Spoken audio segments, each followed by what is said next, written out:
भक्त किसे कहते हैं? जो भगवान से एक क्षण के लिए भी विभक्त नहीं होता है, अलग नहीं होता है, जो निरंतर भगवान से जुड़ा रहता है।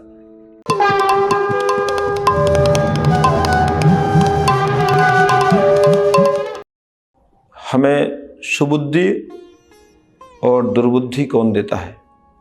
इस प्रसंग में हम लोग एक प्रसंग श्रवण करते हैं। एक बार नारद जी के पास में युधिष्ठिर और दुर्योधन दोनों जाते हैं। नारद जी युधिष्ठिर और दुर्योधन को एक एक काम सौंपते हैं, एक एक जिम्मेदारी सौंपते हैं।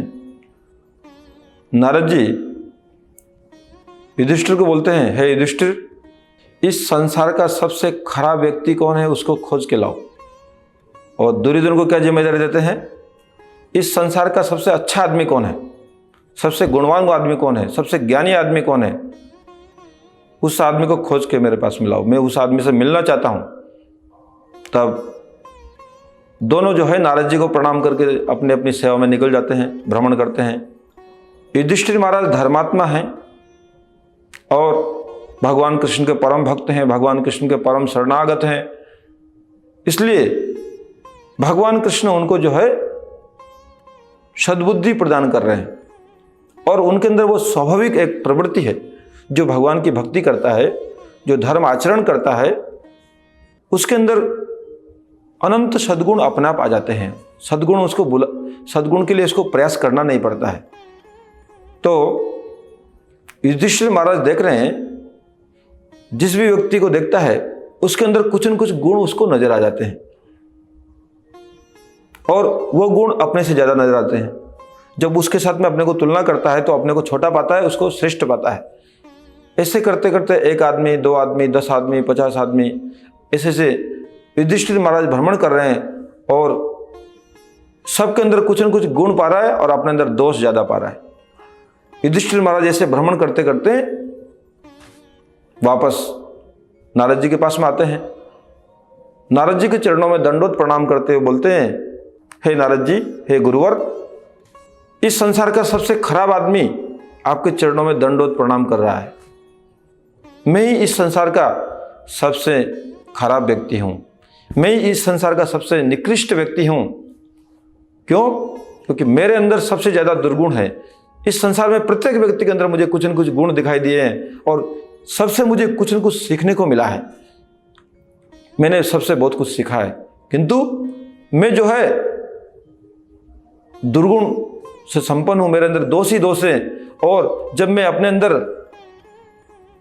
झांकता हूं, मैं अपने अंदर देखता हूं तो मुझे दोष दिखाई देते हैं, वो दोष मुझे दोषी बना देते हैं।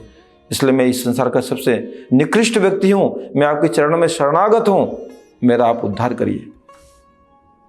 उसी समय दुर्योधन भी जो है भ्रमण करते करते सबको निरखते परखते हुए आते हैं। दुर्योधन भी जहां जाता था उसको सबके अंदर दोष दिखाई देते हैं,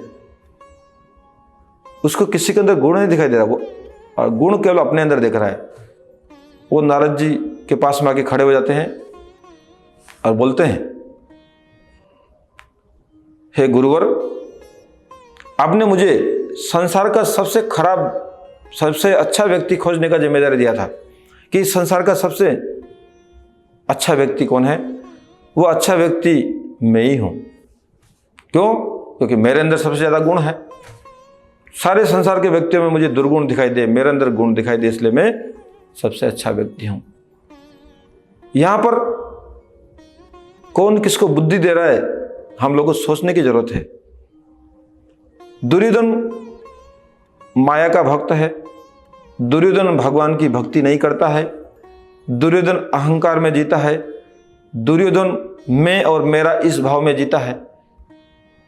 उसको जो है माया प्रेरणा दे रही है, माया उसको दुर्बुद्धि प्रदान कर रही है और उसको जो है अहंकार को बढ़ा करके उसको बता रही है कि तुम इस संसार के सबसे श्रेष्ठ व्यक्ति हो। और युधिष्ठिर महाराज के अंदर धर्म है, युधिष्ठिर महाराज के अंदर भगवान कृष्ण जागृत हैं, वो भगवान कृष्ण निरंतर उनको नियंत्रित कर रहे हैं। तो भगवान कृष्ण उसको प्रेरणा दे रहे हैं कि तुम जितना अपने को दीन समझोगे, जितना अपने आप को निकृष्ट समझोगे, तुम्हारा उतना मंगल होगा। उसको प्रेरणा दे रहे हैं, तुम इस संसार के सबसे खराब व्यक्ति हो। इसलिए जो है सुबुद्धि के दाता भगवान हैं, दुर्बुद्धि के दाता माया है।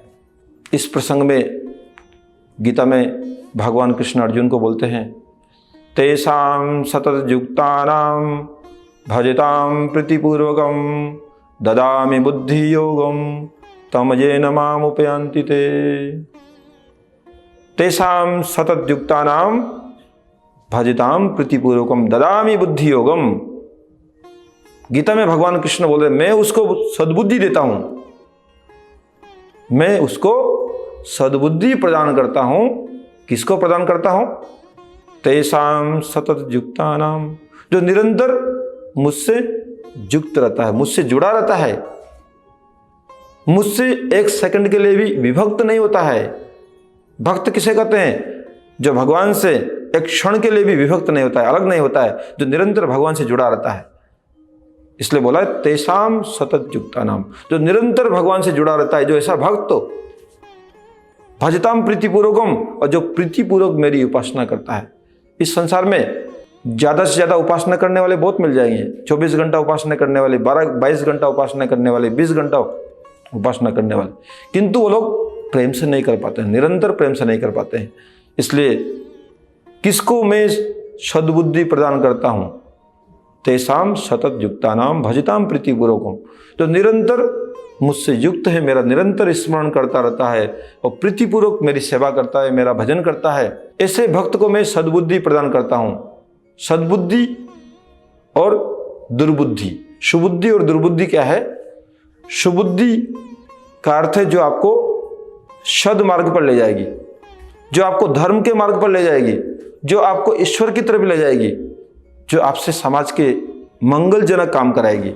समाज का कल्याण होगा, देश का कल्याण होगा, विश्व का कल्याण होगा, समस्त जीवों का कल्याण होगा, ऐसे काम में आपको वो लगाएगी। और दुर्बुद्धि क्या है? संसार का कैसे विनाश हो, संसार का कैसे अमंगल हो, समस्त जीव कैसे दुखी हो, इस काम में आपको लगाएगी। इसलिए जो है, हम दुर्बुद्धि चाहते हैं तो हमको माया का भजन करना होगा, हम शुद्धबुद्धि चाहते हैं हमें कृष्ण का भजन करना होगा। इसलिए तेषां सतत युक्तानां भजतां प्रीतिपूर्वकम ददामि बुद्धि योगम तम येन माम उपयान्ति ते। यदि हमें सद्बुद्धि चाहिए, हमें कृष्ण की उपासना करनी होगी, हमें हरि उपासना करनी होगी, हमें हरि भजन करना होगा। और यदि हम दुर्बुद्धि चाहते हैं, हमें माया का भजन करना होगा, माया की शरण में रहना होगा। हम मायाबद्ध अवस्था में रहना चाहते हैं तो हमको दुर्बुद्धि अपने आप प्राप्त हो रहेगी। इसलिए श्रीमद् भागवत में कहा गया है, विलज्जमानया यस्य स्थातुमिच्छापते मोया विमोहिता विकथन्ते अहम मम इति दुर्धिय। दुर्बुद्धि क्या है और दुर्बुद्धि कहां से प्राप्त होती है, ये श्रीमद् भागवत में कहा गया है। श्रीमद् भागवत में कहा गया है, विलज्जमानया यस्य स्थातुम इच्छापते मोया। भगवान की माया जो भगवान के सामने खड़ी रहने से लज्जित होती है, उसको शर्म आती है, उसको लज्जा फील होती है, वो भगवान के सामने खड़ी नहीं हो पाती है। क्यों? क्योंकि वो जीव को ईश्वर विमुख करती है, वो जीव को भोग वासना में लगाती है, जीव को भगवान को भुला देती है। इसलिए माया जो है भगवान के सामने खड़ी नहीं हो पाती है। विलज्जमानया यस्य स्थातुम इच्छापते मोया, भगवान के सामने खड़ी नहीं पाती है। कहाँ खड़ी होती है वो भगवान के पीछे खड़ी होती है। जो आदमी खराब काम करता है वो आंख उठा करके अपने मालिक के सामने कभी देख नहीं पाता है, वो शर्मिंदगी फील करता है, उसको लज्जा फील होता है, वो माथा नीचा करके रहता है, वो ज़्यादा से ज़्यादा छुपने का प्रयास करता है खराब काम करने वाला व्यक्ति। तो माया भी खराब काम करती है क्योंकि वो जीव को भगवान से दूर ले जाती है। और अहम मम इति दुर्धिय, दुर्बुद्धि क्या है? मैं और मेरा, ये सबसे बड़ा दुर्बुद्धि है। मैं अहंकार को बढ़ाता है और मेरा सांसारिक वस्तु में आसक्ति को बढ़ाता है। ये मेरी वस्तु है, ये मेरी वस्तु है। इसलिए मैं और मेरा जो है सबसे बड़ी माया है।